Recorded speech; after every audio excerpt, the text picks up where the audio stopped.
una charla de función cardíaca y hay tantas herramientas que no tienen un sustento que no nos terminamos de poner de acuerdo qué utilizar y qué punto de corte usar. Pero lo más importante acá, me parece, para quienes hacen un primer abordaje de un corazón fetal, es reconocer las estructuras normales como para después poder intentar eh, hacer algún diagnóstico de alguna cardiopatía estructural. Obviamente que es imposible en una sola charla hacer todo el diagnóstico de las cardiopatías. Voy a intentar hacer un resumen de la parte teórica, técnica, de manera más rápida, porque puede ser un poco más aburrido, y después ver un poco de imágenes, a ver, ahí sí, si quieren para que interactuemos, qué les parece a ustedes, y poder darnos cuenta, por lo pronto, qué es normal y qué no es normal. ¿Cuál es el objetivo de la ecocardiografía fetal? Bueno, primero elaborar una estrategia de seguimiento en un feto con una cardiopatía. Tengan en cuenta que acá el médico de cabecera de este feto con una cardiopatía no es un cardiólogo, es un obstetra. Y en el medio va a haber un neonatólogo y va a haber un equipo donde a veces nosotros somos uno más de ese equipo. Entonces, eh, lo que uno da por contado que el seguimiento va a ser de determinada manera, lo tiene que molestar bastante para que nos den bola, porque muchas veces hacemos el diagnóstico y si no estamos atrás de la paciente no la volvemos a ver. ¿Y para cuál es la estrategia de seguimiento? Bueno, sobre todo planificar cuál va a ser la conducta en el momento del parto de un feto con cardiopatía. Ustedes saben muy bien que hay cardiopatías congénitas que pueden nacer en cualquier lugar, otras que pueden nacer en determinados lugares y hay otras, menos aún por suerte, que pueden nacer en muy pocos lugares. Inclusive hay algunas que año 2020 no pueden nacer, no deben nacer o no deberían nacer en ciudades como Rosario, por ejemplo. ¿Y para qué buscamos con estas estrategias? Evitar que el feto se deteriore y llegue en buenas condiciones a un parto de término, con un buen peso al nacer, con una buena condición hemodinámica, para poder abordar una cirugía si es que en los primeros días de vida su cardiopatía la necesita. Por supuesto que, como les decía recién, acá trabajamos con mucha más gente que lo que estamos acostumbrados por ahí en cardiología, porque trabajamos con gente que maneja otros códigos, otra terminología, otra utilización de lo que es la urgencia. eh, entonces, bueno, a veces se complica, somos muchos.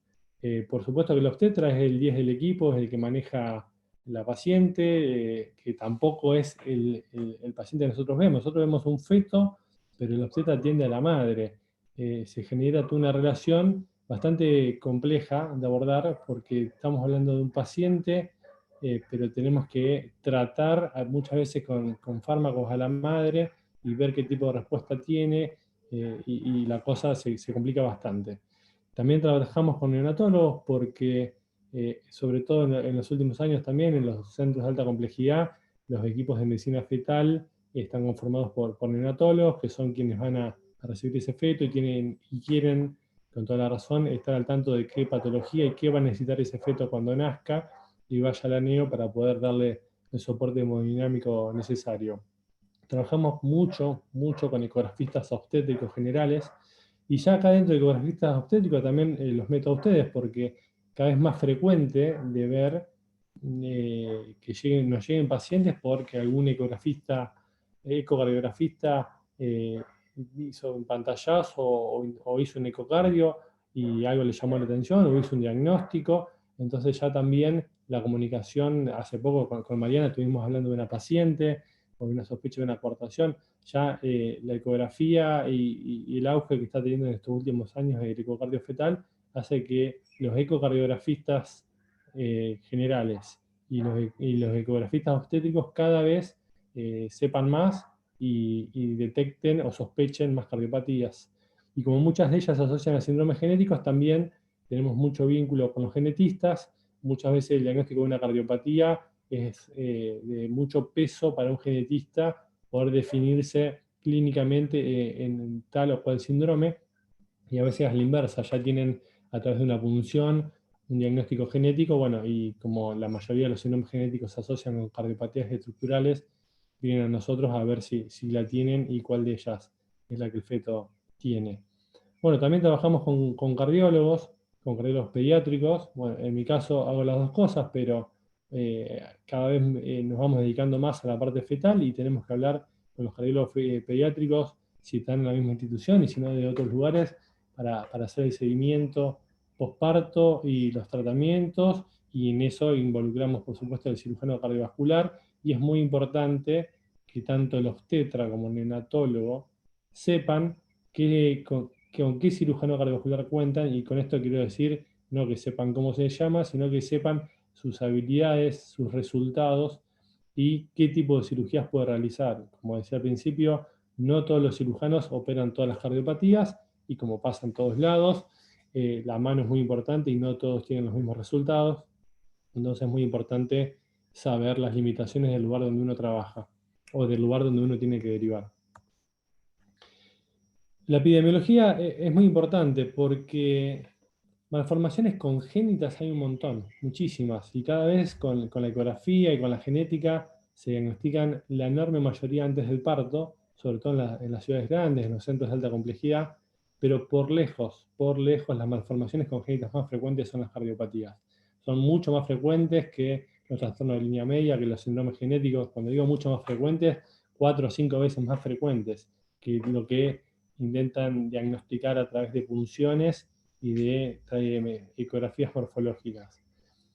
Representan, fíjense, el 4 al 5% de las malformaciones congénitas, de total, las cardiopatías el 1%, o sea que de 100 chicos que nacen, uno va a tener una cardiopatía, y esto no nos vamos a detener ahora demasiado, pero es bastante controvertido porque sabemos que muchas cardiopatías congénitas en el transcurso del embarazo, por su complejidad, generan abortos espontáneos, y esos fetos con cardiopatía no están contemplados dentro de la estadística. Se cree que podría llegar a ser 3 o 4 veces mayor el número de la incidencia de cardiopatías, pero bueno, ahora no viene demasiado de caso. Entonces, las cardiopatías congénitas representan el 25% del total de las malformaciones congénitas.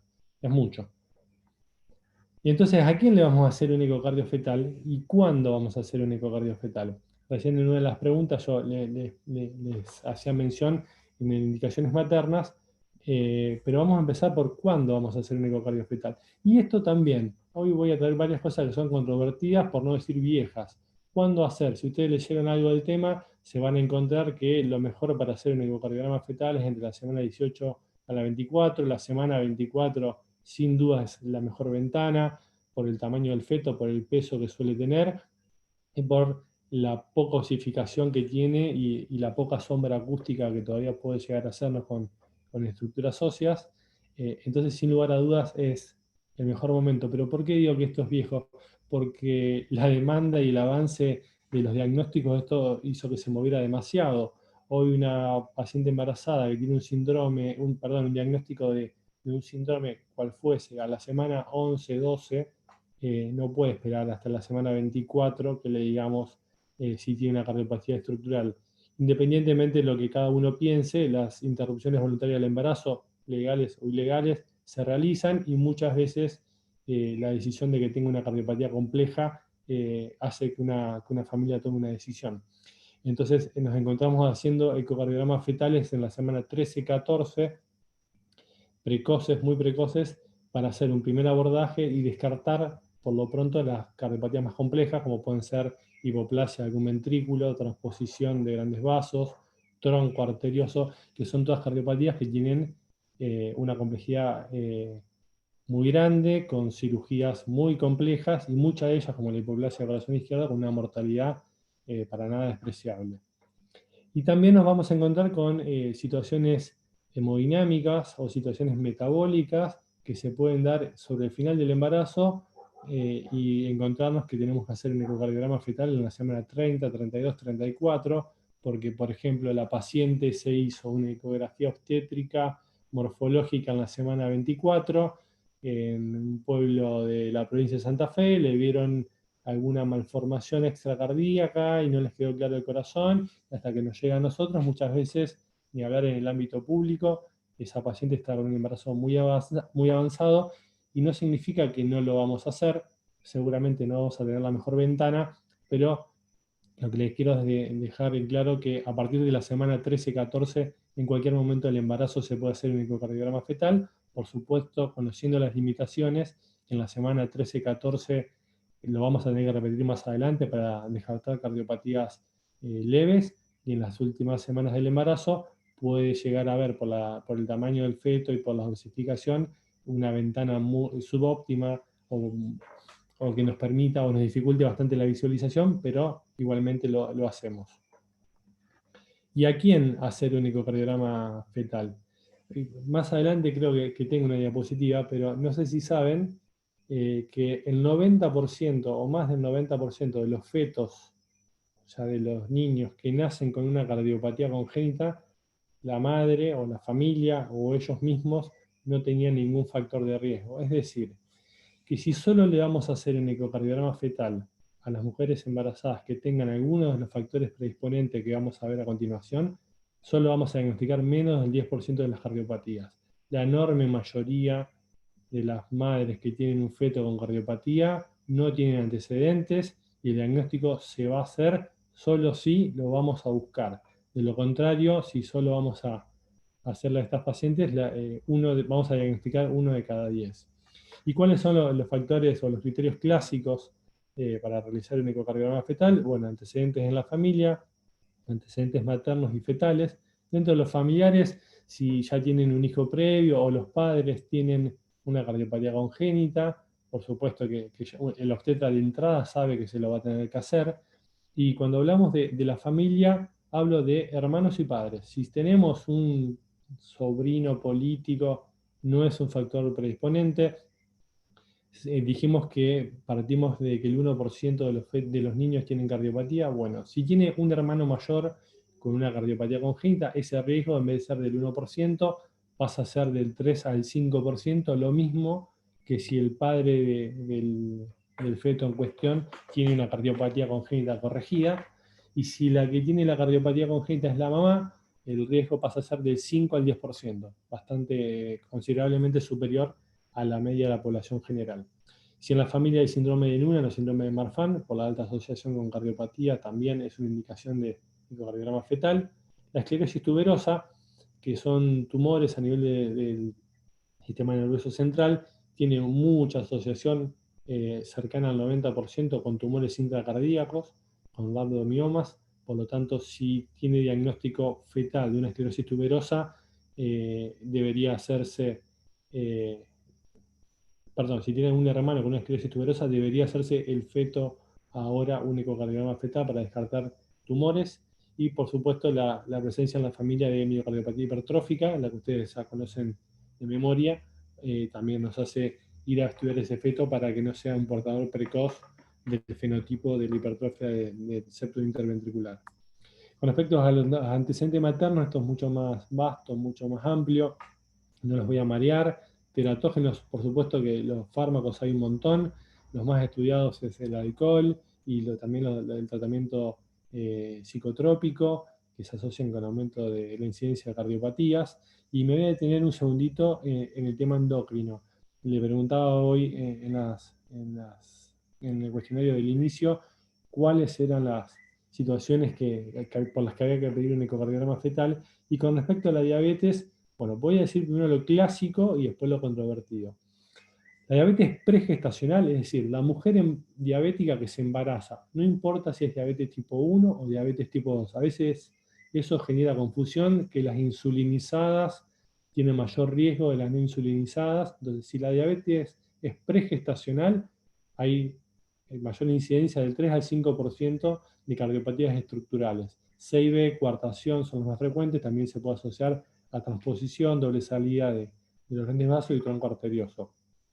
Si la diabetes es gestacional, es decir, una mujer embarazada que desarrolla diabetes durante su embarazo, no hay aumento de la incidencia de cardiopatías estructurales. ¿Y por qué entonces lo controvertido? Porque sabemos que en el final del embarazo, en las últimas semanas, a partir de la semana 32, una mujer diabética gestacional que tiene un mal manejo del medio interno con hiperglicemias sostenidas, puede generar depósitos de glucógeno en el septum interventricular y dar una situación de hipertrofia en el tracto de salida del ventrículo izquierdo, algo similar a lo que sería una miocardiopatía hipertrófica primaria, pero es secundaria a estos depósitos y hasta inclusive puede ser obstructiva. Es una patología de transición que después que el feto nace con los días suele desaparecer, pero si es severa puede generar descompensación hemodinámica.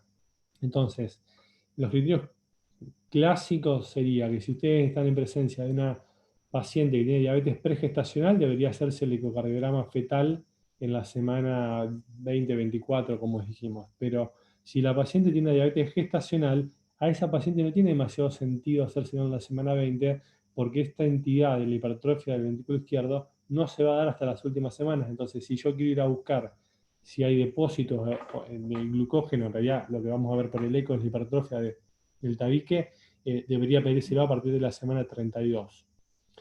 Con respecto a otros trastornos endocrinos, tanto el hipo como el hipertiroidismo pueden ser causas. El hipo es muy frecuente en las mujeres embarazadas. Si uno interroga cuando vienen, me animo a decir que casi el 50% vienen tomando T4. Yo no cuestiono demasiado cómo hacen el diagnóstico, pero todas vienen medicadas.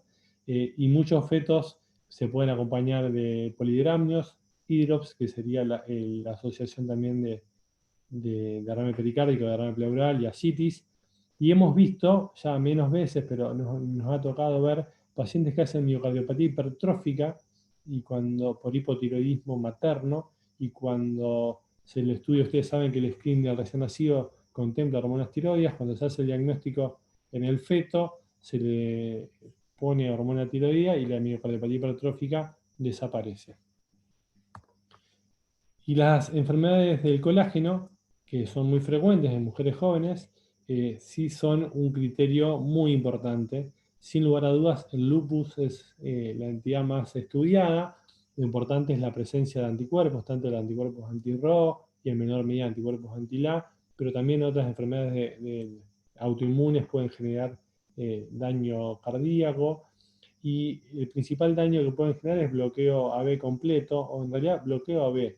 Uno lo que le tiene miedo es que avance a tercer grado, y en general se produce entre la semana 18 y 20. Después de esa semana baja, no es que no puede ocurrir, pero la mayor incidencia será entre la semana 18 y 20. Por lo tanto, si tenemos una paciente lúpica conocida que se embaraza, deberíamos empezar a controlar con ecocardiograma fetal a partir de la semana 16. ¿Y qué es lo que controlamos? Por supuesto, que no tenga cardiopatía estructural, que no se asocia con las cardiopatías estructurales, sino que puede dar una miocarditis por daño directo del anticuerpo, que esto es poco frecuente, y puede dar bloqueo. El bloqueo es muy fácil de diagnosticar, el bloqueo completo, porque va a venir un feto con una bradicardia marcada. Piensan que los fetos tienen una frecuencia cardíaca entre 110 y 180, y si nos viene un feto con 50, 55, 60, es muy fácil de diagnosticar. Pero lo que tenemos que tener en cuenta es que podemos diagnosticar el bloqueo B de primer y de segundo grado también. ¿Y cómo hacemos? Ponemos la muesca del Doppler pulsado, como si fuera cuando ustedes hacen el índice de Tay entre la entrada de la mitad y la salida del tracto de salida del ventrículo izquierdo, y ahí podemos medir lo que sería el PR o el intervalo AB mecánico para saber si ese intervalo está prolongado. Sabemos que es de primer grado, y si se va prolongando latido a latido, podríamos decir que es un Wenckebach. Para eso en algún momento se tendría que bloquear, y si es fijo y en algún momento se bloquea, sería un Movitz.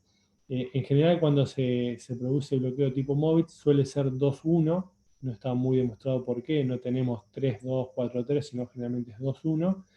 Pero bueno, a esas pacientes las tenemos que seguir con la medición de este intervalo, porque si empieza a prolongar el intervalo AB, se puede dar corticoides para disminuir la inflamación del nodo AB e intentar evitar la llegada a un bloqueo AB completo, y primero que tiene el pronóstico fetal, y segundo puede requerir un marcapaso en los primeros momentos del posparto.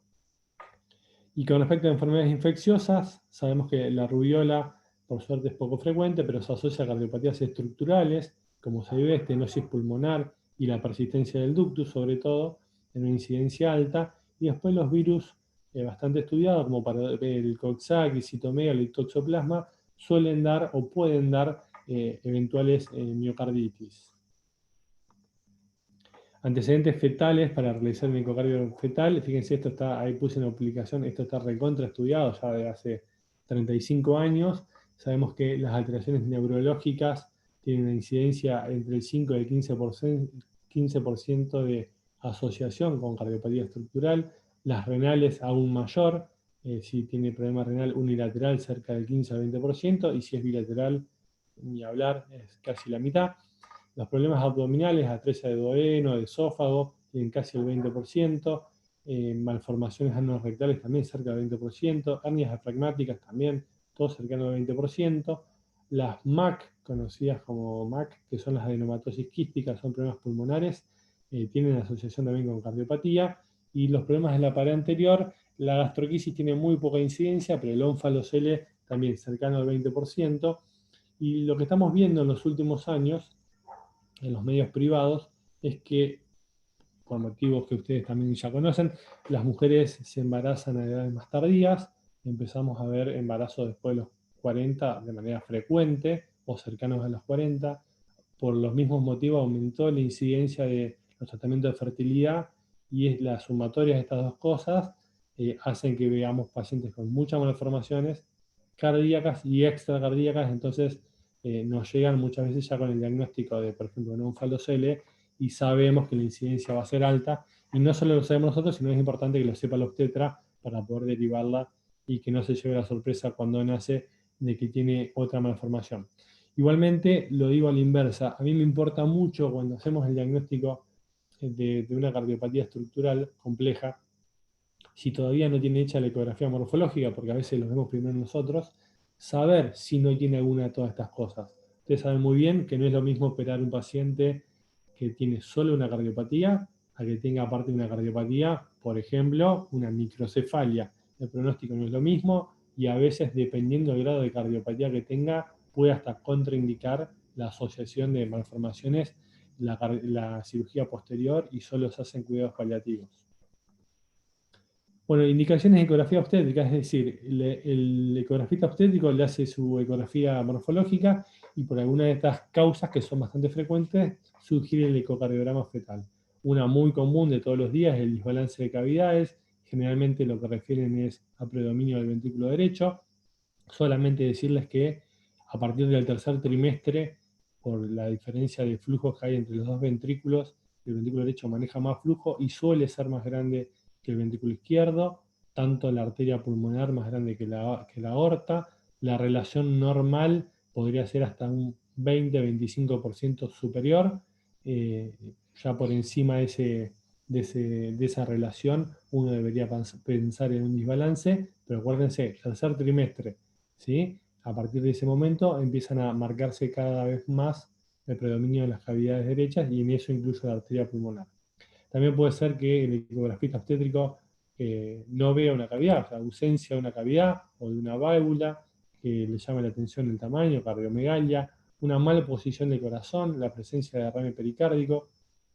Sepan que la separación de las hojas a nivel fetal hasta 2 o 3 milímetros es considerado líquido normal y no se considera derrame pericárdico.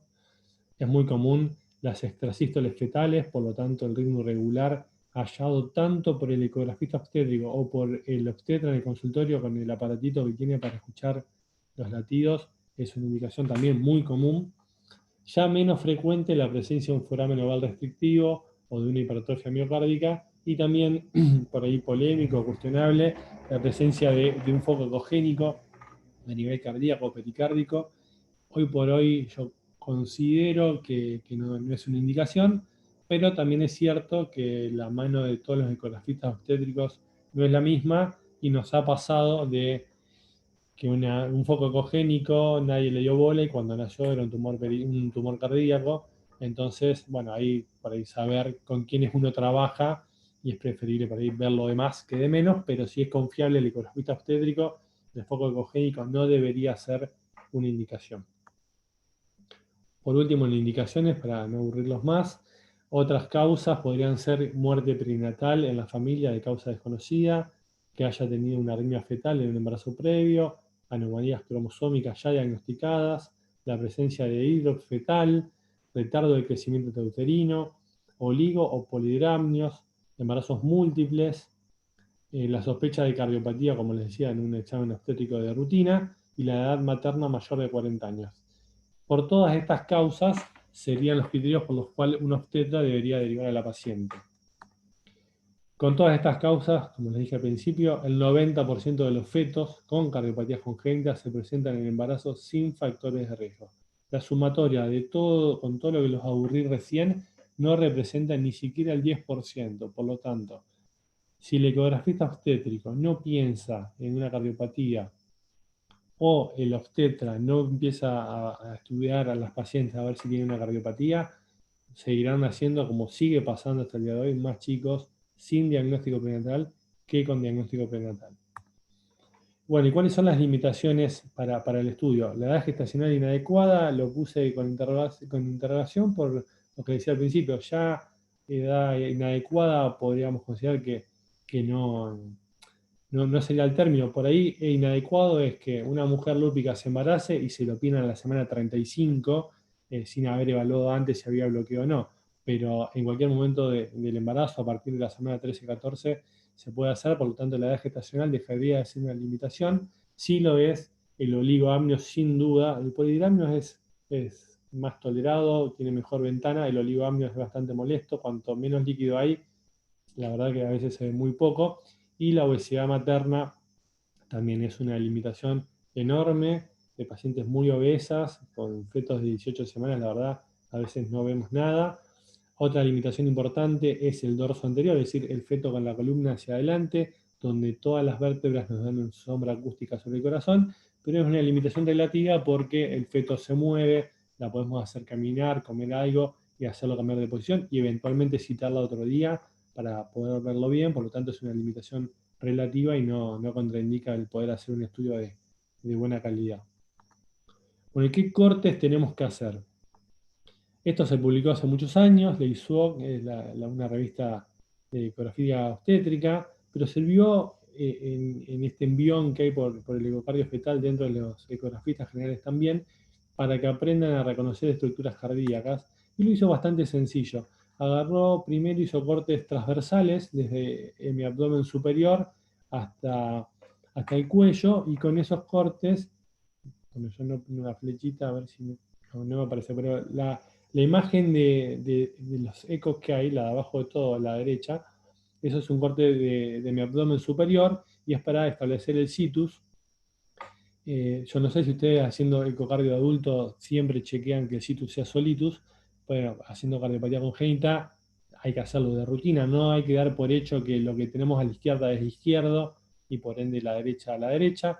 Entonces, ver la posición del feto, hay que empezar a ver dónde está la cabeza, dónde está la columna, dónde tienen los miembros, saber cómo está ubicado ese feto para determinar espacialmente qué es izquierdo, y bueno, y ahí sí hacer un corte transversal y tenemos que ver que a la izquierda esté el estómago y la aorta abdominal, y a la derecha la vena cava inferior. Con el mismo plano de corte subimos un poco al tórax y ya vemos el corte de las 4 cámaras, y ahí lo que vemos es que el corazón tenga que estar a la izquierda, o sea, el de evocardia. Ya vamos a hablar de 4 cámaras y reconocimiento de estructuras, no se preocupen. Si subimos un poquito más, ya hay que hacer un poquito de giro hacia el hombro derecho del feto. Vemos la imagen semejante a un eje largo parasternal izquierdo, donde vemos la salida de la aorta, del ventrículo izquierdo, y nos permite ver la continuidad entre el septo interventricular y la pared anterior de la aorta. Si giramos un poco más hacia el hombro derecho del feto, siempre en el sentido de las agujas del reloj, ya vamos a empezar a ver el tracto de salida del ventrículo derecho, como si fuera algo semejante al eje corto de los grandes vasos.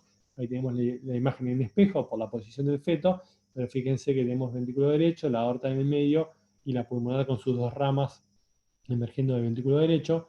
Y si nos vamos ya más arriba, a nivel del mediastino superior, tenemos las imágenes de 3 vasos y 3 vasos tráquea, que hoy me va a interesar mucho.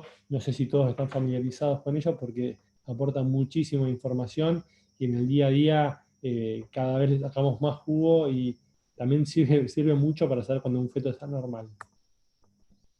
Este es un gráfico de un libro muy conocido, fíjense el corte transversal, vamos de nuevo. Bueno, espérenme un segundo. Ahí se activó. Bueno, es un corte transversal a nivel de 4 cámaras. gira un poquito hacia el hombro derecho, aparece, fíjense, la pieza anatómica de lo que sería un eje largo parasternal, el tracto de salida de la aorta. Ahí está la imagen del eco. Sigue girando en sentido de la aguja del reloj y aparece el tracto de salida del ventrículo derecho. Sigue girando, aparece un eje corto de los ventrículos y gira un poco más. Ahí está la pieza anatómica y tenemos, apuntando un poquito más hacia arriba, un eje corto de los grandes vasos, como veíamos recién. Bueno, y ahora sí, vamos a empezar con 4 cámaras y acá no hay ningún problema que me interrumpan y me pregunten porque por ahí yo puedo dar cosas por obvias y no lo son. El gráfico de la derecha está puesto a propósito porque sí me interesa que acá hay que saber qué es derecho y qué es izquierdo, como les decía con el situs. Olvídense que siempre la aurícula izquierda va a estar conectada a un ventrículo izquierdo, olvídense de eso. Olvídense que el ventrículo izquierdo va a salir la aorta. Siempre piensen que no es así. O sea, vayan a demostrar que tienen anatomía esas estructuras, porque en las cardiopatías complejas, en general hay discordancia o veno-auricular o aurículo-ventricular o ventrículo arterial o mala alineación de los vasos. Entonces, cuando uno tiene la cardiopatía compleja y no está familiarizado, se arman unos despelotes importantes. Entonces, primero, saber cuál es la aurícula izquierda. La aurícula izquierda, normalmente, la más posterior, la que está más cerca a la columna, a la aorta torácica descendente, ¿sí? Y obviamente llegan las venas pulmonares. Ustedes saben que las 4 venas pulmonares en la vida fetal no se ven, pero sí podemos identificar 2, y eso nos permite el diagnóstico. Uno debería, bueno, si sabemos cuál es la aurícula izquierda, por ende la otra es la derecha. Y otro dato funcional muy importante es que el foramen oval, la lámina de la fosa oval, siempre abre hacia la aurícula izquierda, va a estar flameando dentro de la aurícula izquierda. ¿Por qué? Porque el flujo placentario va a pasar de derecha a izquierda en la vida fetal, a diferencia de lo que pasa en la vida postnatal. Por lo tanto, la lámina de la fosa oval flapea dentro de la aurícula izquierda. Para diagnosticar cuál es cada uno de los ventrículos, esta fue una de las preguntas que hicimos al principio. El ventrículo derecho tiene un montón de estructuras anatómicas muy importantes y muy fáciles de detectar. La banda moderadora, sin lugar a dudas, es muy fácil de ver. El ventrículo izquierdo tiene la punta clara, sin ningún tipo de estructura. El ventrículo derecho tiene la banda moderadora cerca de la punta. Ojo, ojo, que es muy común ver los mal llamados falsos tendones en el ventrículo izquierdo, que podrían semejar una banda moderadora. Por eso no solo valernos de un solo dato. El ventrículo derecho es más rugoso, es más trabeculado que el izquierdo, que es más liso. Esa es otra herramienta. Y sin lugar a dudas, la más importante, porque no da lugar a dudas, es la inserción de las válvulas AB. Ustedes saben que la válvula tricúspide tiene una inserción más apical que la mitral, y ese es un dato fidedigno. Siempre la válvula tricúspide acompaña al ventrículo derecho, nunca el ventrículo que está abajo de una tricúspide puede ser el izquierdo, eso no existe. Por lo tanto, si yo veo como en esta imagen de eco, que la válvula B que está a la derecha está un poquito más apical, no tengo dudas que esa es la derecha, la tricúspide, por lo tanto ese es el ventrículo derecho, y aparte tiene bien visible la banda moderadora. Otro dato importante es que en movimiento podemos ver que la válvula tricúspide tiene cuerdas al tabique interventricular, porque tiene un músculo papilar a nivel del tabique, que el ventrículo izquierdo no. Por lo tanto, con todas esas estructuras anatómicas ya sabemos cuál es la aurícula izquierda y por descarte cuál es la derecha. Sabemos cuál es el ventrículo derecho y por descarte nos va a quedar cuál es el ventrículo izquierdo, y podemos establecer las relaciones veno-auricular, aurículo-ventricular en este corte. Recuerden, también como les pregunté al principio, que con este corte solo, y esto es muy importante porque sigue pasando, vemos esta imagen y decimos, listo, tiene un corazón normal, se diagnostican solo el 50% de todas las cardiopatías. ¿Y qué tenemos que ver en un corte de 4 cámaras? El tamaño del corazón, ver que no sea ni chico ni grande, que no tenga cardiomegalia. Las causas de cardiomegalia son un montón, desde cardiopatías estructurales a trastornos funcionales, pero las causas de tamaño cardíaco reducido no son tantas, ahora las vamos a ver. Hay que ver la estructura, tenemos que ver lo que decía recién, que las venas pulmonares lleguen a la aurícula izquierda. No dar por obvio, porque hay una patología que se llama anomalía del retorno venoso pulmonar total, donde a la aurícula izquierda no llega ninguna vena, por lo tanto hay que ir chequear, y el color nos ayuda mucho, porque son estructuras de un calibre muy delgado en la vía fetal, para confirmar que al menos dos, las cuatro no las vamos a ver, pero al menos dos de las venas pulmonares llegan a la aurícula izquierda, y con eso solo ya descartamos la anomalía total del retorno venoso pulmonar. Establecer la relación aurículo-ventricular, para eso primero chequear cuál es el ventrículo derecho, y en función, con las características anatómicas que decíamos recién, en función de eso establecer la concordancia aurículo-ventricular, poder ver bien la morfología, el movimiento de las válvulas y el tabique interventricular, que esté indemne, que no haya cortocircuito, ver la posición del corazón. El corazón debe estar ligeramente inclinado hacia la izquierda, con un eje de hasta 45 grados aproximadamente, tanto la rotación extrema en la evocardia o hacia dextrocardia o dextroposición son signos a veces de cardiopatía o a veces de malformaciones extracardíacas que están comprimiendo o desplazando el corazón. Y por último, ver la función cardíaca, que bueno, es un tema bastante en discusión en la actualidad, pero bueno, no los voy a marear ahora. Establecer parámetros de función, sepan únicamente como diferencia que la relación EA de la válvula mitral o tricúspide, a diferencia de un paciente adulto normal, sería como una disfunción grado 1, o sea, está invertida, los ventrículos son rígidos, la onda A es mayor que la onda E, eso sería como signo de normalidad, para que no se confundan y piensen que hay algún trastorno de la relajación de ese ventrículo. Y les decía que las causas de disminución del tamaño del corazón son pocas. Pueden ser compresión de masas intratorácicas, no hay ninguna cardiopatía que haga que el corazón sea más pequeño, más allá que pueda tener hipoplasia de alguna cavidad, el tamaño del corazón no pasa a ser pequeño, pero sí si hay una compresión extrínseca, como puede ser un derrame pleural, una estenosis traqueal, algo que nosotros por ahí no estamos familiarizados, y hernias diafragmáticas. Derrames pleurales y hernias diafragmáticas vemos muy frecuentemente, no así estenosis traqueales. Y ahí le muestro una estenosis traqueal, fíjense lo ecorefringente que son esos pulmones. Yo no estoy familiarizado con el diagnóstico, pero sí saber que cuando uno ve los pulmones tan blancos, debe pensar o debe dar con el ecografista y un corazón pequeño que no tenga una estenosis traqueal. Una causa sin lugar a dudas muy frecuente es el derrame pleural, puede comprimir, ni hablar si es bilateral, comprimir y que el corazón sea de un tamaño menor. Y una hernia diafragmática, sabemos que tenemos órganos abdominales dentro de la cavidad torácica, a veces pueden ser leves y el desplazamiento y la compresión ser pequeña, o pueden ser muy severos e incluso generar, si es muy temprano en la compresión, la hipoplasia de la cavidad comprimida, y no porque sea una malformación estructural primaria, pero por ahí un ventrículo puede no desarrollarse porque hay la estructura abdominal que lo esté comprimiendo. Eso pasa.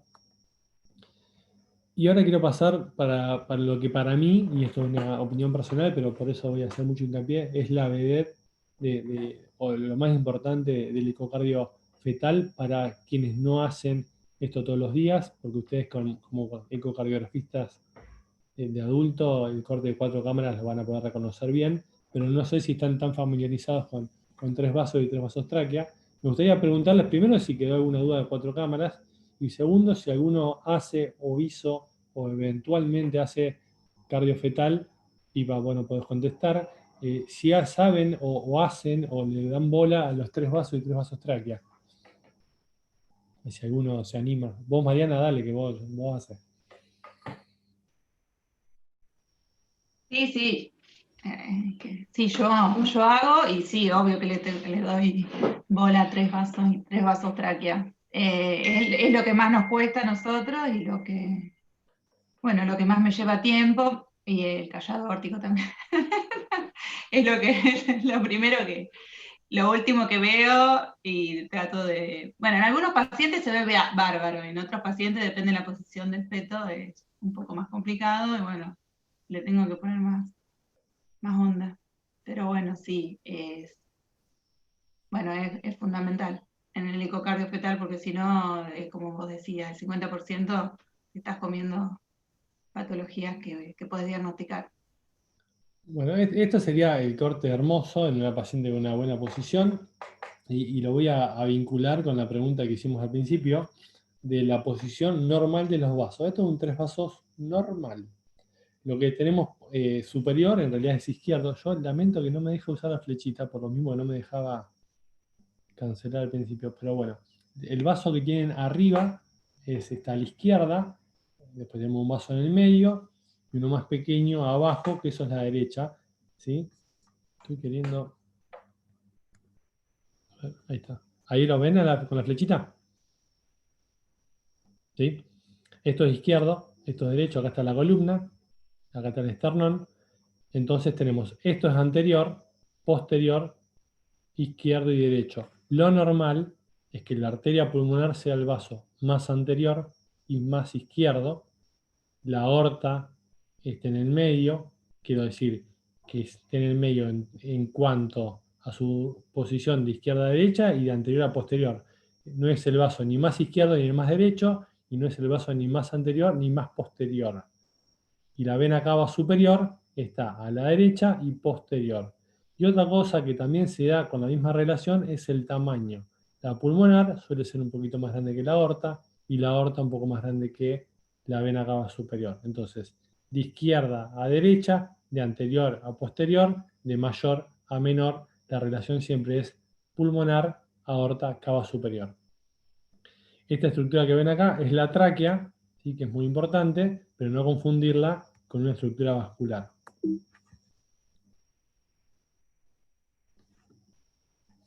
Sigo para poder mostrarles con la flecha. Ahí va. Se ve ahí, ¿no? Bueno, acá vamos un poquito más axial del corte de 3 vasos, un poquito más cefálico, y ya vemos que tenemos la pulmonar, la aorta, que la veíamos como un vaso cortado de manera axial, ya la vemos elongada, formando esta V corta hacia la izquierda de la columna, ¿sí? Esto es la parte inicial del arco aórtico hasta el istmo, y pasa por adelante de la tráquea. Esto nos permite establecer en primer medida que el arco aórtico es izquierdo porque pasa por delante de la tráquea.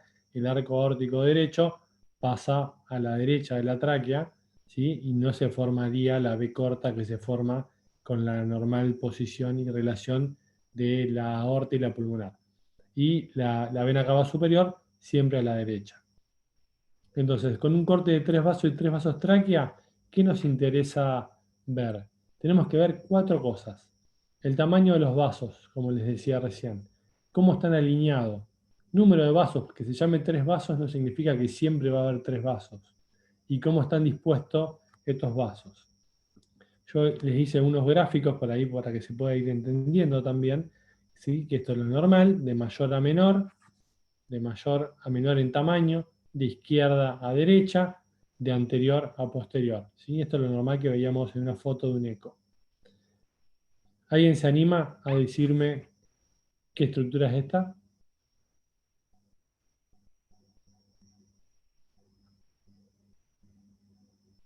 Vamos de nuevo, entonces sí, acá porque acá el feto está en otra posición.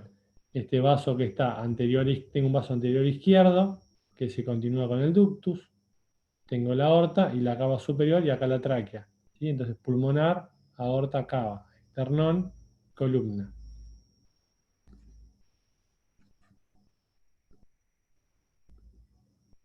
Acá vamos un poquito más cefálico, lo mismo, vemos que la aorta queda elongada pasando por adelante de la tráquea, generando una V corta entre la pulmonar, el ductus, la aorta y el istmo aórtico. Y vamos a empezar a ver, dijimos que el tamaño, veíamos siempre de mayor a menor, y también teníamos que contar el número de vasos. Fíjense que acá tenemos pulmonar, aorta, cava superior, acá estaría la tráquea, pero acá tenemos otra estructura, ¿sí? Que está a la izquierda de la pulmonar, dijimos que esto va de izquierda a derecha, está más a la izquierda que la pulmonar, entonces si contamos tenemos 1, 2, 3, en el corte de 3 vasos tenemos 4 vasos. Esto es la persistencia de una vena cava superior izquierda que desembocan en el seno coronario. También nos da como ayuda que cuando uno hace el corte de 4 cámaras, ve el seno coronario dilatado en el piso de la aurícula, pero la tenemos que ir a chequear que esté. En general no se considera una cardiopatía estructural, pero sí un marcador de cardiopatía, es decir, que cuando uno ve esto, debería buscar sobre todo las venas pulmonares que no desemboquen aquí y que no tengamos una anomalía de retorno venoso pulmonar, pero fíjense que cuando hacemos el 3 vasos, hicimos un 4 cámaras normal y empezamos a ver que en vez de 3 tenemos 4. Acá está graficado, pulmonar, aorta cava, esto era lo normal que veníamos viendo, de mayor a menor, de izquierda a derecha, de anterior a posterior, y aparece un cuarto vaso a la izquierda de la arteria pulmonar. En general, la vena cava izquierda es igual o más pequeña que la vena cava superior derecha, pero no tiene importancia el tamaño porque va a depender de cuánto flujo maneje cada uno de ellos. Acá lo mismo, fíjense en otro caso, arteria pulmonar, acá esta ayuda que se ve la bifurcación con la rama derecha de la pulmonar, aorta, cava superior derecha, y a la izquierda de la pulmonar, otro vaso, la presencia de una cava izquierda persistente. Y acá tenemos un vaso enorme, grande, que cruza por adelante de la tráquea, ¿sí? Y otro vaso a la derecha.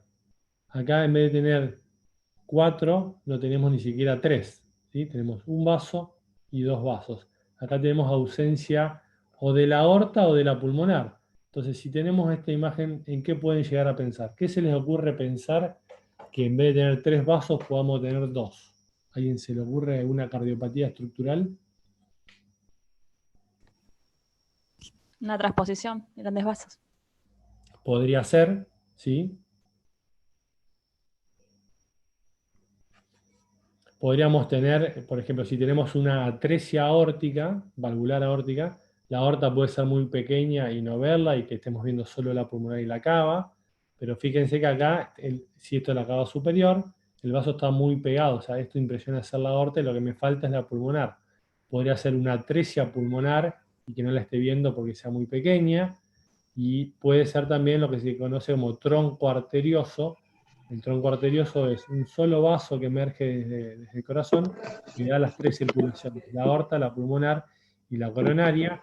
Por lo tanto, de este gran vaso, este paciente tiene un tronco, de este gran vaso también van a salir la arteria pulmonar, pero solo vamos a ver 2 vasos. La pulmonar la tenemos que ir a buscar de qué parte de la aorta sale, pero nos faltaría el tercer vaso a la izquierda del vaso troncal.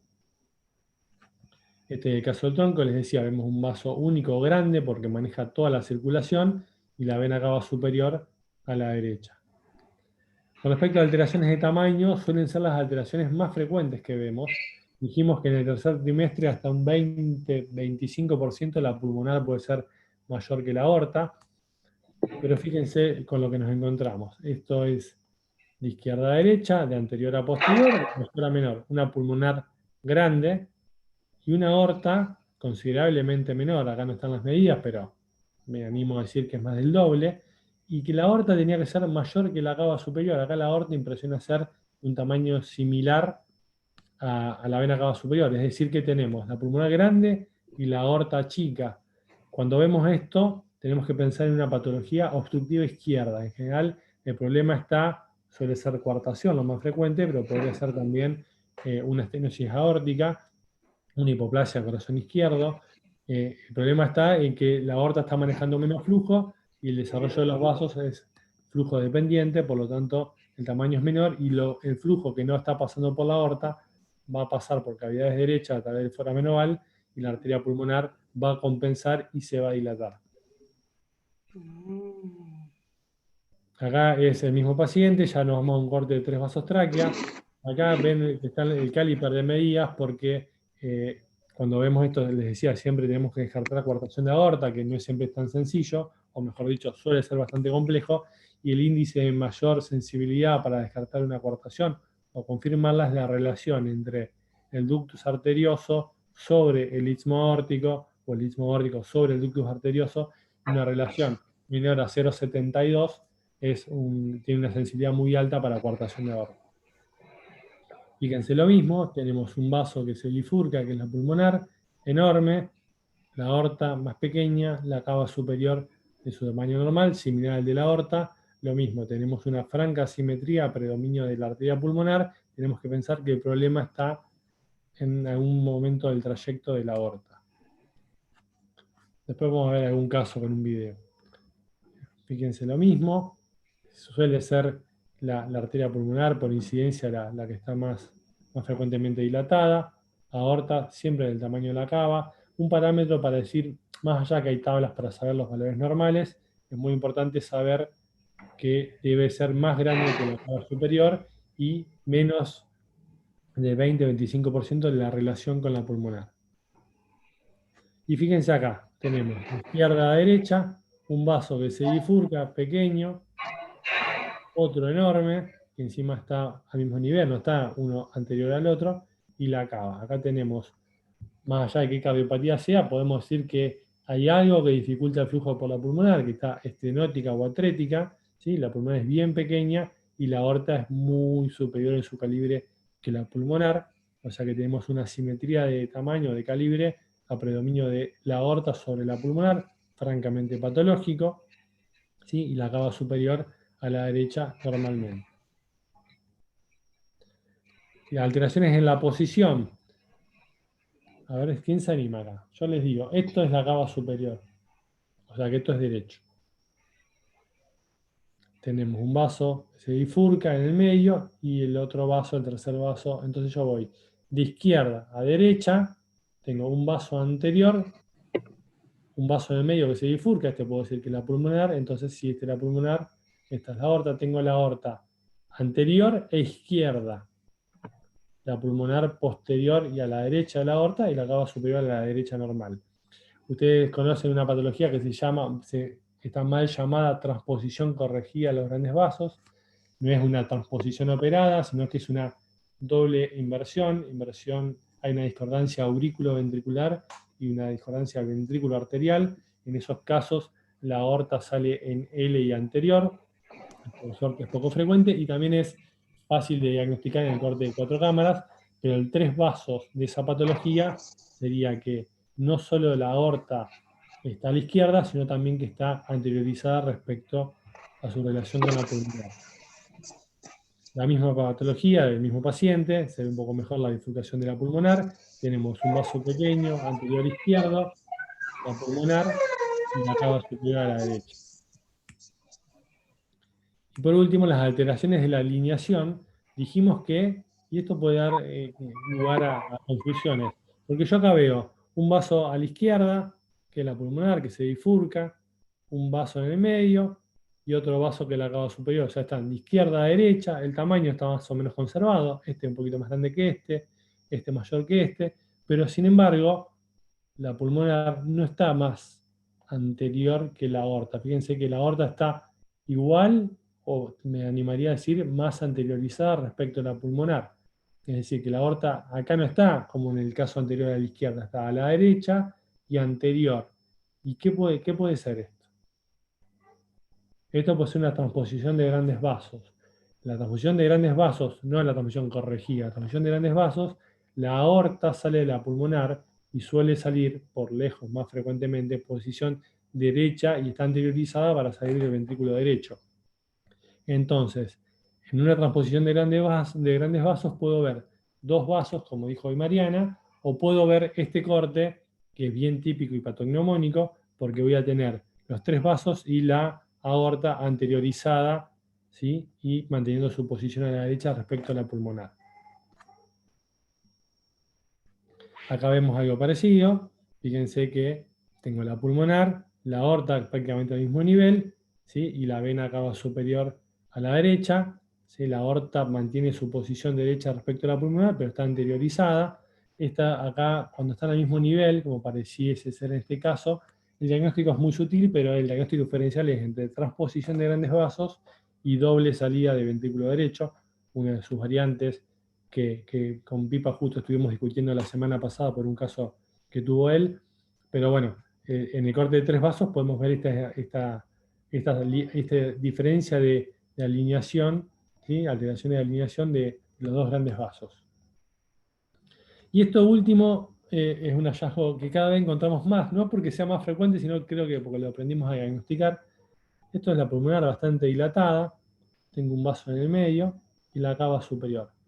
Ojo acá, porque este vaso no es la pulmonar que se bifurca, esto es un doble arco aórtico, la aorta se bifurca en una rama izquierda y en una rama derecha, que envuelven a las estructuras respiratorias, digestivas, y comprimen y generan un anillo completo, ¿sí? Y es una estructura, es una entidad quirúrgica, pero lo puse solamente para que tengan en cuenta que existe y no dar por hecho que toda cosa que se bifurca es la pulmonar, sino también que ir a controlar que el otro vaso, ¿sí? No sea, que sea realmente la aorta o la pulmonar. Es decir, que en este vaso podemos ver que la pulmonar se continúa por el ductus, que lo que sería la aorta es la que se bifurca, ¿sí?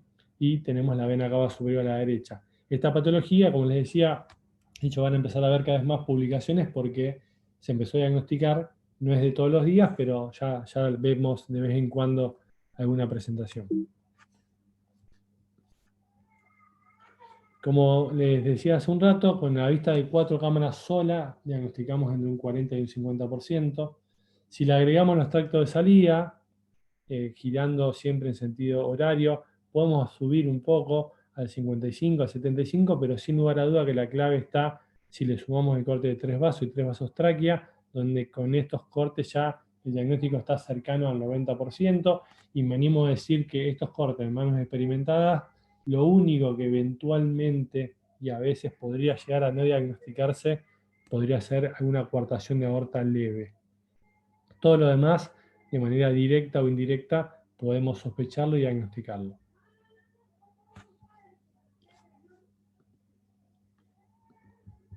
Bueno, ahí les puse unos casos, a ver que pueden hablar y opinar, después lo vuelvo a poner si hace falta.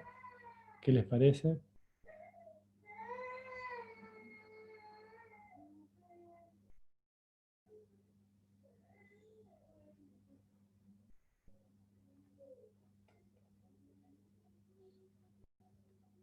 ¿Alguien se animó?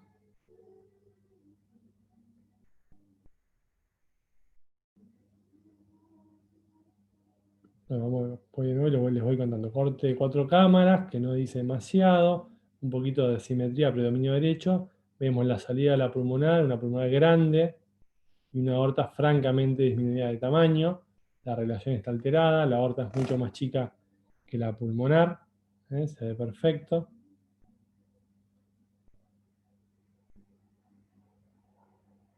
Ahí tenemos que pensar en patología obstructiva izquierda.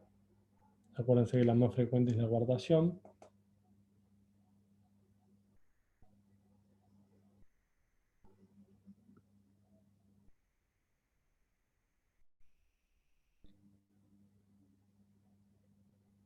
Y fíjense en el corte de los 3 vasos, tenemos la pulmonar enorme y la aorta que cuesta verla, ahí chiquitita, muy finita. Ahí fíjense, pulmonar enorme, la aorta, ¿sí? Más pequeña, del tamaño de la cava superior. Acá el diagnóstico de sospecha, el primero es coartación de aorta.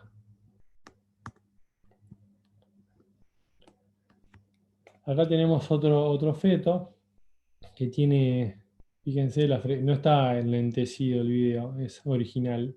La frecuencia cardíaca para un feto es muy baja, y este feto debe estar a 60 latidos por minuto. Tiene cardiomegalia marcada, muy grosera, ¿sí? Y si bien el feto está acostado, el corazón, lo que tenemos es una aurícula izquierda, fíjense, llegan las venas pulmonares, el foramen oval abre hacia la aurícula izquierda, está pegado a la columna y a la aorta, ¿sí? Por lo tanto, esto es la aurícula derecha, y la aurícula derecha está conectada con un ventrículo que tiene cuerdas a la pared libre, no tiene cuerdas al septum, no tiene banda moderadora, paredes lisas, la punta bien liberada, ¿sí? Por lo tanto, tengo una aurícula derecha conectada con un ventrículo izquierdo, ¿sí? Esta inversión ventricular es la que le hablaba hace un ratito, esta discordancia auriculoventricular, que es la patología transposición corregida a los grandes vasos, que muchas veces se asocia con bloqueo AB completo, y este feto lo tenía, por eso era la causa de su bradicardia marcada. Es decir, la aurícula izquierda está conectada con un ventrículo derecho, la aurícula derecha está conectada con un ventrículo izquierdo, y acá falta la salida de los vasos, pero de este ventrículo izquierdo sale la arteria pulmonar, y de este ventrículo derecho sale la aorta. Es decir, que si uno piensa en la oximetría de la sangre, a la aurícula izquierda le llega sangre que satura 100%, ¿sí? Pasa a un ventrículo del cual va a salir la aorta, o sea, la aorta sale con sangre oxigenada, y el ventrículo, la aurícula derecha se conecta con el ventrículo izquierdo, donde sale la pulmonar, es decir, que no habría problemas oximétricos acá, por eso no confundir con la transposición, si no se asocia con ningún tipo de patología compleja, pero en general la transposición corregida se asocia con bloqueo, con CIB, con estenosis pulmonar, entonces la manifestación es bastante evidente, pero si es solo transposición corregida, ojo que clínicamente puede pasar desapercibida, pero no así en el eco.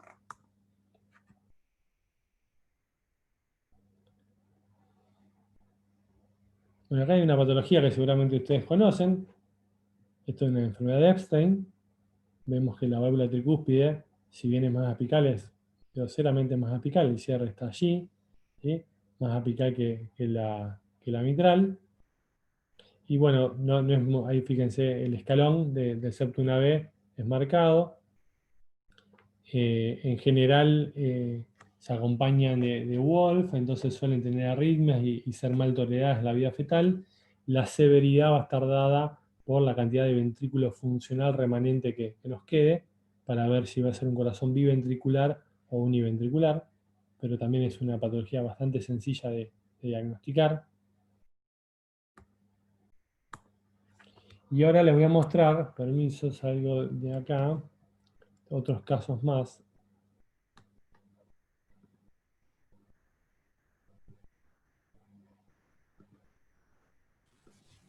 Juan Pablo, Sí, de acuerdo a lo que vos dijiste, que el 90% de las cardiopatías los encontramos en mamás sin ningún tipo de antecedente, son fetos que no tienen ningún antecedente de los que vos dijiste.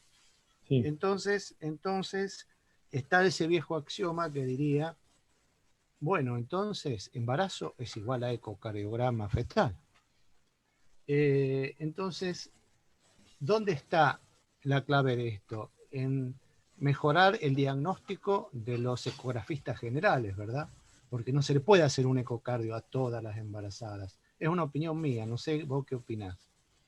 Sin dudas, porque el obstetra en su consultorio no tiene ninguna herramienta más que los factores de riesgo clínicos para sospechar una cardiopatía. Si el ecografista obstétrico no la ve, no la sospecha, no la piensa, va a seguir pasando lo que pasa. En los últimos años, en los centros importantes de Rosario, la cosa se ha ido modificando para bien. No estamos en situaciones ideales, pero dentro de Rosario tenemos instituciones donde se diagnostica bastante, instituciones donde no se diagnostica nada, salud pública de una manera, salud privada de otra, y ni hablar en el interior de la provincia, en lugares donde hay menos experiencia, y depende mucho también de la voluntad del ecografista obstétrico. A vos te debe pasar, agarrás informes impecables de ecografías obstétricas y agarrás informes de que de entrada le sugieren el ecocardio fetal como para sacarse el problema de encima. La clave está ahí. Si el ecografista obstétrico no la sospecha, van a pasar dos cosas: o van a nacer todos los chicos sin diagnóstico, o se le va a terminar haciendo un ecocardio fetal a todo el mundo. Claro, claro, Pero coincido perfecto. con vos que la clave es la ecografía obstétrica, porque Claro, todas las mujeres, o la enorme mayoría de las mujeres, si hacen la ecografía morfológica o alguna ecografía obstétrica en algún momento de su embarazo. perfecto, perfecto. Gracias.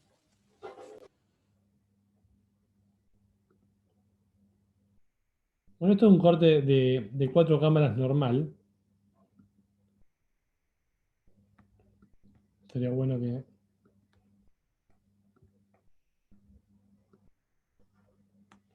Fíjense que vemos las venas pulmonares, llegando a la aurícula izquierda. Ay, no se ve, Juan Pablo. No sé si los ¿Lo otros ves? ven. No, Se ve que el problema de No, no, la acá no se ve. actividad. Quedó en la otra.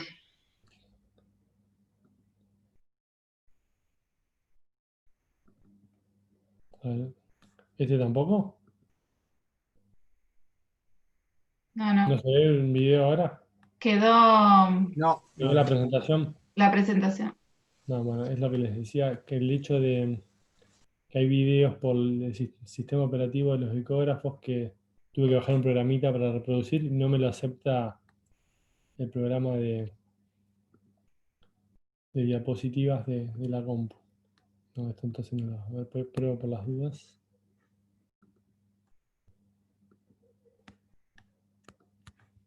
Mientras tanto, si tienen preguntas, no se ve, ¿no? No. Mi pregunta es con las pacientes obesas. Sí. Ah, Eh, ¿Qué haces? eh, ¿Qué hacen? Va, porque el doctor Maurito también, más allá de protestar, renegar. Renegar. No le renegar. podés renegar, no le podés decir que no por obesa. No, no, ya sé, siempre. Y también tenés que pensar que puede tener un feto con una cardiopatía. Obviamente que el problema, yo creo, o en mi experiencia, no es tanto qué hacer con el eco y cómo explicarle a la paciente. El tema es que la obstetra sepa las limitaciones que vos tuviste para hacer ese estudio. Porque nos puede pasar, te comiste una CIB muscular chiquita, que no la vas a ver, te cuesta verla en una paciente con un índice de masa corporal normal, en una obesa es muy difícil de ver. Que después no, viste, el comentario no sea, yo le pedí el ecocardio fetal y no le vieron una CB muscular. No son todas las CB lo mismo, pero yo creo que el problema está en ese tipo de cosas que pueden suceder con el comentario de la obstetra, que es el médico de cabecera, y a quien en general las mujeres embarazadas adoran. En la práctica viene la mujer obesa y no me queda otra. Intento, y a veces viene obesa de 32 semanas con el dorso anterior. Y intento por lo pronto descartar, no tener duda de que no tenga nada de lo cual no puedan hacer en el centro donde van a hacer. Por ejemplo, si la veo en el sanatorio, que no tenga una transposición, que no tenga una hipoplasia de corazón izquierdo, que no tenga una anomalía de retorno venoso, cosas que si nace ahí, después no la tenga que derivar con prostaglandina a Buenos Aires. Ahora, si no le pude ver una CB perimembranosa pequeña ni hablar muscular, yo no me hago demasiado problema por eso después, porque conozco las limitaciones. Pero no te queda otra, no tenés forma de cambiar esa situación. Lo mismo que el oligoamnio severo. El oligoamnio severo no ves nada. No ves nada. Distinto del dorso anterior, que bueno, la citás otra vez, la mandás a caminar y en algún momento el feto cambia de posición y la imagen mejora sustancialmente.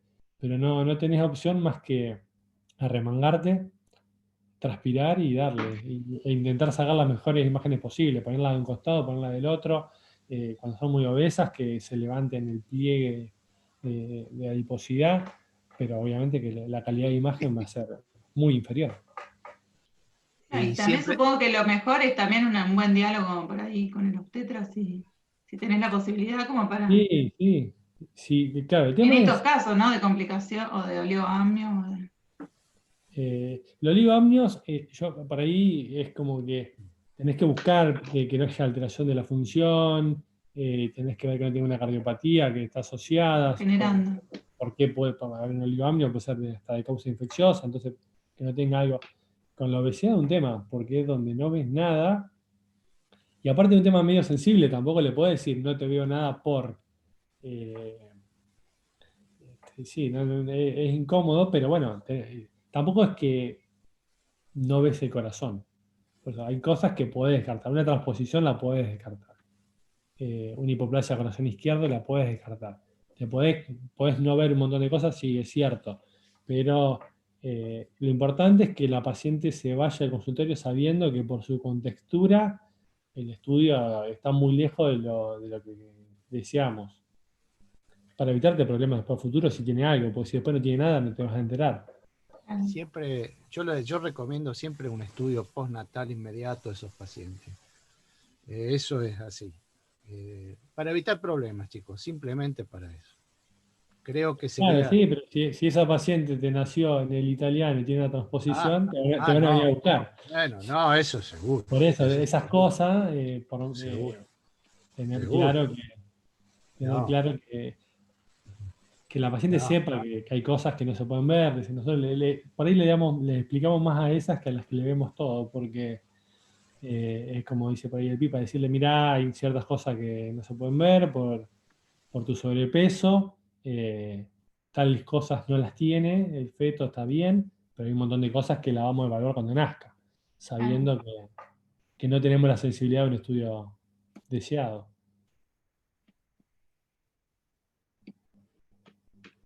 Y yo lamento estos videos que, si quieren, Mariana, te los paso en un pen para que los compartas, porque por Bueno, algo el programa no me los dejaba.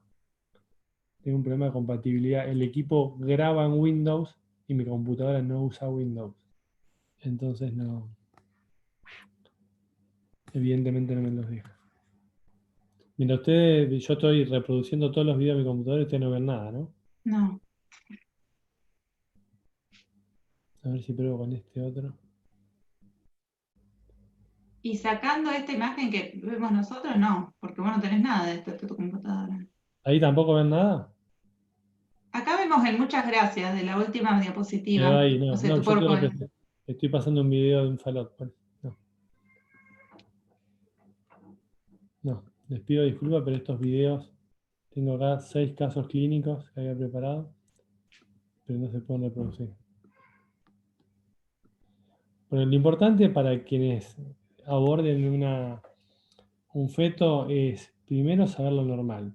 Segundo, también sepan que, como todo, al menos acá en Rosario, el ecocardio no es solo hacer el ecocardio, decir, como puede pasar en cardiología, llevarle el estudio a tu cardiólogo. Porque el médico de cabecera sabe menos de la cardiopatía que la paciente. Porque un obstetra no tiene por qué saber cómo se trata, cuándo se trata. Por ahí también tomarse un tiempito más cuando es patológico, explicar lo que tiene, cuál sería el eventual pronóstico, si va a necesitar cirugía, dónde pueden hacer, llamar al obstetra de cabecera y explicarle, porque le va a llegar una paciente de consultorio y no va a tener ni idea de lo que tiene ni qué decirle, y piensen que es una mujer que va a estar embarazada con toda la angustia que eso trae, yendo con una bolsita con un montón de estudios de un lado para el otro, sin que nadie le diga absolutamente nada, o lo peor, que todo el mundo opine cosas distintas. Entonces, está bueno que en estos casos los que más sabemos del tema somos los que hacemos el diagnóstico, explicarle, hablar de pronóstico, hablar de cirugía, hablar de mortalidad, llamar al obstetra, explicarle lo mismo y bueno, después entre todos tomar la decisión de dónde van a hacer, que es lo más importante, evitar los traslados en ambulancia, inclusive dentro de Rosario. ¿Sí? El beneficio del diagnóstico prenatal es que el feto nazca donde tiene que nacer y tiene que nacer en el lugar donde se va a operar. Y si no necesita una cirugía neonatal, puede nacer en cualquier lugar que tenga la neo acorde o el servicio de pediatría acorde. Pero esa es la clave, no es solamente decirle si tiene una transposición o pensar que tiene una transposición, vengamos para el informe, porque si después la paciente o la obstetra, nadie le dio bola, nadie vio el informe, nos nace en nuestro centro y eso aumenta considerablemente la mortalidad. Entonces, a diferencia, creo yo, de un ecocardio pediátrico en mi caso, o de adultos de ustedes, acá tenemos que hacer un poco de médico clínico y médico de cabecera, después del estudio, sentarnos, explicar, a veces dibujar, y que la paciente sepa lo que tiene, porque la decisión que va a tener que tomar en las próximas semanas de dónde nace le cambia la mortalidad a su hijo. En eso sí creo que cambia sustancialmente, que darle un papelito y decirle vaya a ver a su médico de cabecera, donde ahí ya las cosas van a andar mal. Entonces por ahí tomarse, aparte de formarnos y saber diagnosticar las cosas, tener en cuenta estas cuestiones, porque por más que saquemos las mejores fotos y el mejor diagnóstico, si después la paciente nace en nuestro centro y no tenía que nacer ahí, no sirvió de nada todo el laburo que nosotros hicimos. Entonces, todo eso aconsejo que se tomen el tiempo de hacerlo, lo mismo que llamar al obstetra. Que ¿No? nazca Son en cosas de Boston. la práctica.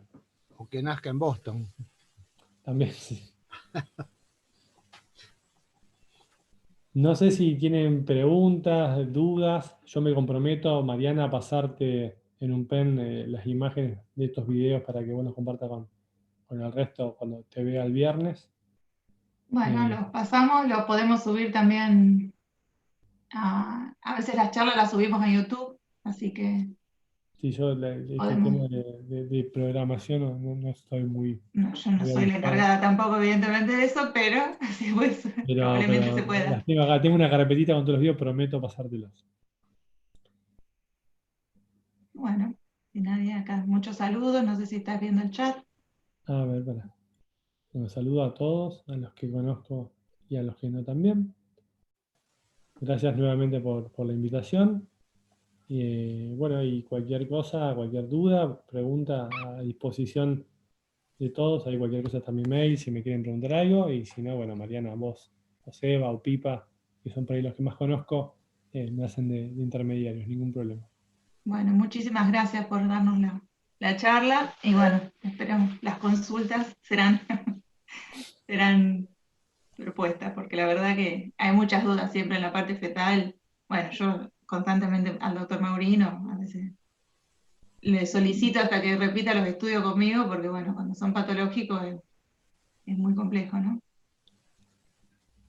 Lleva Sí, tiempo, pero bueno, hay que animarse y hay que, como pasa con el principio de los adultos, hay que reconocer lo normal porque las complejas no es solo el ACIB, el ACIB, una rama pulmonar descolgada, el tamaño, cuando te aparece un despelote todo junto, si no tenés muy claro lo normal, por eso insisto mucho con lo de los 3 vasos, si no sabes qué vaso va adelante, atrás, en ese momento te agarra la desesperación. Entonces, tener bien claro y practicar con pacientes normales, tenerlo bien afinado, así al menos de última lo llaman a pipa o a mí para decir, me parece que la pulmonar no sale anterior izquierda, como hiciste la pregunta el otro día. No sé dónde sale, pero me parece que de ahí no sale. esto no es normal. Esas cosas de sinceridad no vienen bien, No, sí, seguro, no porque todos la somos base de perfectos. aprender, del aprendizaje es reconocimiento de la Y ignorancia. a veces nos pasa que a lo mejor, no sé, la vi yo y la paciente estaba en dorso anterior, era mi última paciente, me estaba yendo, llegó tarde y uno la ve, nos pasa todo medio a las corridas y la viste más o menos y después a vos te llegó en dorso posterior, divino, tomando sol el feto, y la viste perfecto con todo el tiempo del mundo y las imágenes son otras. Por eso cambia mucho, el feto se mueve, no es ni siquiera un bebé que lo podemos tener y sabemos qué es izquierdo, qué es derecho. Acá hay que empezar a familiarizarse si tienen algún ecografista obstétrico amigo que los ayude a distinguir la posición del feto. Ayúdense con un muñequito si quieren. Nosotros teníamos uno que se llamaba Bonarda, no sé si Pipa se acuerda, un muñequito Doña Bonarda que era una bebé de juguete, como tiene el hijo de cualquiera de nosotros, que la teníamos al lado del ecógrafo y jugábamos a ponerla como estaba el feto para saber qué era izquierdo y qué era derecho hasta que le agarramos la mano. O sea, esas cosas sirven porque si no sabemos qué es izquierdo y qué es derecho ya arrancamos mal. Podemos diagnosticar situ inverso cuando es solitu y viceversa, decir que el ventrículo izquierdo está a la izquierda y en realidad está a la derecha. Parecen cosas obvias, pero en la práctica, cuando el feto viene con polidramio, con una hernia diafragmática que está todo desplazado, no es tan fácil a veces o tan claro qué es izquierdo, qué es derecho, qué es anterior y qué es posterior. Entonces, tenerla bien clara con pacientes sanos va a ayudar que cuando se topen con esos pacientes, al menos, no digo que puedan llegar a ser diagnóstico, a lo mejor sí, o probablemente con la experiencia sí, pero al menos tengan la certeza de que es normal o de que no es normal. Eso es un montón, porque Sí. no se olviden que el feto tiene semanas de evolución todavía por delante, en la panza generalmente no se descompensan, y tenemos tiempo para hacer el diagnóstico, no es un pediátrico que está descompensado y que hay que resolverlo ya. Entonces, bueno, tengan en cuenta que todas esas cosas que no son cardiología pura, sin eso es como cuesta un montón más arrancar. Bueno, muchísimas Muy gracias. bien, muy bien. Muy Bien, bueno. un abrazo, Juan Pablo. Un Saludos para abrazo. Nos todos. vemos. Buenas Chao, noches. chao. Chau, chau.